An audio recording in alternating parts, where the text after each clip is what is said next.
Assalamualaikum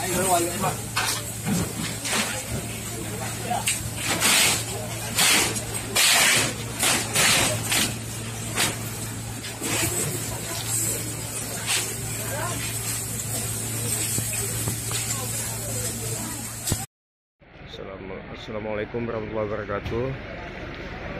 Pada saat jam 4.30 menjelang subuh tadi pagi telah terjadi kebakaran di Pasar Aceh yang menghabiskan 5 toko dan 11 lapak pedagang kaki lima ludes dimakan api si jago merah.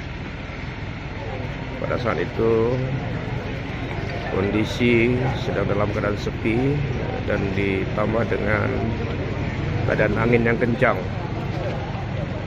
Jadi nampak saat ini pedagang sedang mulai lihat lapak-lapak mereka dan toko-toko sedang membongkar isi-isi yang ada yang dapat diselamatkan. Kemudian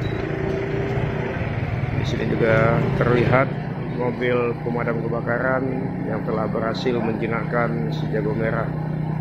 Demikian laporan dapat kami sampaikan. Semoga teman-teman yang ada mempunyai saudara yang ada berusaha toko di seputaran Jalan Perdagangan Banda Aceh untuk dapat melihat ke lokasi. Demikian, wassalamualaikum warahmatullahi wabarakatuh.